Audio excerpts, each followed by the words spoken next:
I wonder how many of you got up this morning with the excitement and anticipation of a child on Christmas morning, put your feet on the floor and thought to yourself, today is Transfiguration Sunday. How exciting. No one? I didn't either. But the day, the Transfiguration Sunday comes around every single year. In the lectionary readings, it's always the Sunday before the beginning of Lent. So when there's Ash Wednesday, the Sunday before is Transfiguration Sunday. Now, I'm sure you've probably read the story, heard the story, maybe from other Gospels like Matthew and Luke. All three of them include the Transfiguration. And if you're like me, if you read the story, when you get through with it, you sit back and think for a moment, okay, what's the point? What is this here to do? Why do we have this story in the Gospel? Because the Gospels are not like biographies of the full life of Jesus. That they are synopses, if you will, of Jesus' life. And the writers of the Gospel chose what stories they felt the Spirit wanted them to write down. They didn't choose every event from Jesus' life. And in fact, they only chose a few. They didn't write down an itinerary for where Jesus was going and when he was going to be there. They just walked along with him, and we have something of that record. In fact, I've said it many times, and just to remind you, if you only looked at Matthew, Mark, and Luke, you would get the idea that Jesus' ministry lasted only a year. The only reason that we know that Jesus' ministry lasted around 3 years is because of John's Gospel. Because John tells us how Jesus went into Jerusalem on 3 different occasions for different feasts that occurred every year. Otherwise, we would have no clue how long Jesus' ministry was. But if you look at the 3 Gospels, Matthew, Mark, and Luke, they don't give us a lot of details about where Jesus was, when, and that kind of thing. They tell stories.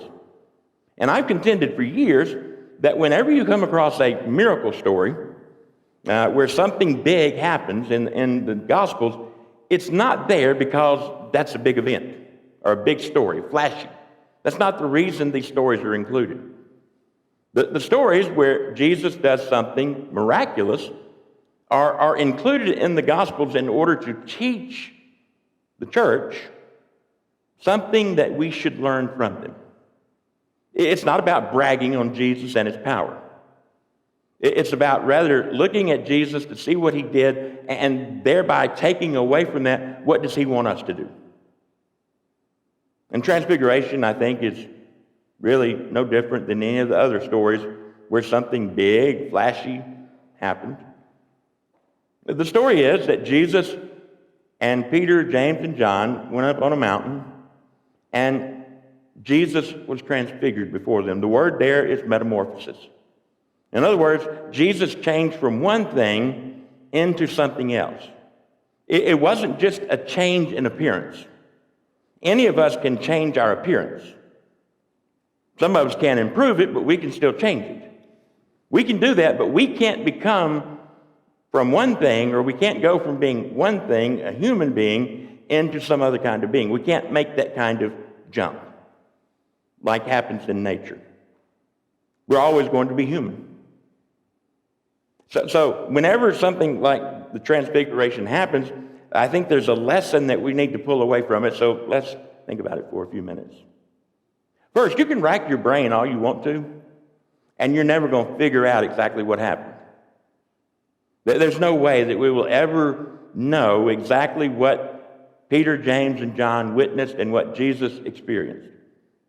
But somehow he underwent a kind of change so that when he appeared, he was very different than what he was when he went up there, and that stayed that way for a little bit, and then all of a sudden Jesus was back in his natural state. I've looked at it so many times, and I still couldn't explain what happened, what it was that the disciples saw. But in that time, that vision, they saw Jesus, Elijah, and Moses. And the only thing Peter could do is be so in awe of what he had witnessed that he said, let us make a booth here. Let us build monuments here so that we can remember this and memorialize it. And Jesus said no, and as they were going down the mountain, he said, don't tell anybody what you just saw. Not until after the resurrection, which at that time they had no clue what he was talking about. So why was the story included? I think two reasons. It helps to confirm that Jesus was who he said he was. But for those who witnessed it, that in that moment, Jesus had the glory of God upon him in its fullness. And in having that glory upon him, he ceased to be just an ordinary looking human being, and he shone with the brightness of God, if you will. And heard that voice, same one that the disciples heard, "This is my Son, the beloved, listen to him." Perhaps it was confirmation for Jesus that he was on the right track.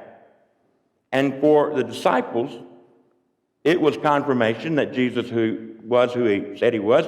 But more than that, they were enabled to witness something that should be taken to heart, and that is that God can bring about substantial change in you and me in Jesus. He can literally make us stop being one thing and become something else.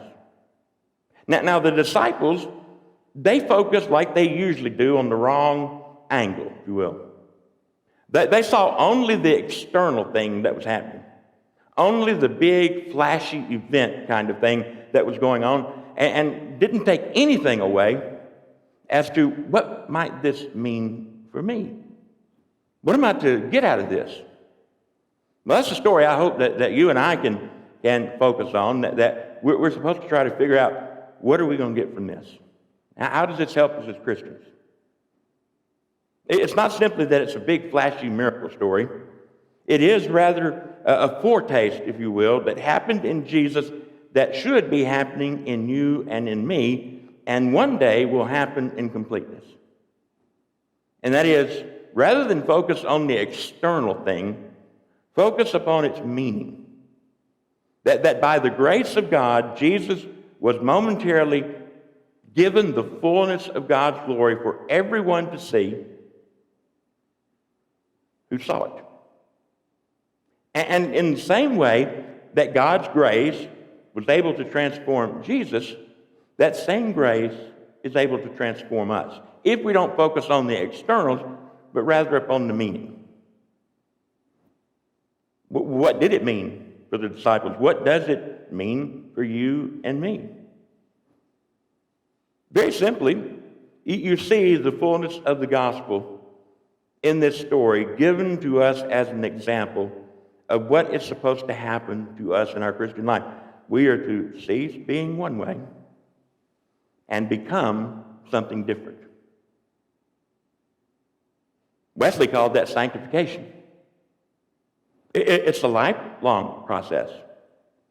It's not something that we do in a moment or two, but it's a reality that we have occur or occurs within us over a long period of time until this life is over and we go on to something else. We are supposed to become more like Jesus, to transform from one thing into another. Now, if you look back at your Christian life, I hope you'll find some things. I hope that as you think back and reflect on your own experience as a disciple of Jesus, that you can honestly say, I'm not as afraid as I used to be. I don't get as anxious as I used to. I don't have the anger that I used to have. I don't judge other people the way I used to. I'm getting better. I'm in transformation. And what we're transforming is from being just an ordinary, sinful human being into a follower of Jesus that reflects his will and his reality in our daily living. We are in the process of being transformed. There's a metamorphosis taking place in us spiritually. And it lasts a lifetime. Now there will come a day when that transformation is complete, when we go to be with God and become part of the new world that God is making. But right now, on this side, we should be growing in Jesus. Now, let's focus a minute on that word glory. Jesus revealed the glory of God in his appearance. And since then, that word glory is often thought of as something bright, a shining light, maybe even a blinding light. That one thing shines as something else. But the original word, glory, that we have in the New Testament, was not a word that was used for light or brightness. Rather, it was a word used for someone getting or being given a good report. So that if someone did something and it went above and beyond what they were called to do, that their master or their employer or whatever the case might be, might say, well done, good, you've done well. That's what the word glory really means. It is to have a good report made of us. And here's the thing. We all are in the experience of God's glory in our lives. Now, one day it's going to be complete and fulfilled, but right now it should be one of those things that as long as we live, we reflect more of what Jesus is. And we are given at long last that good report, where Jesus said, well done, good and faithful servant, enter now into the joy of your master.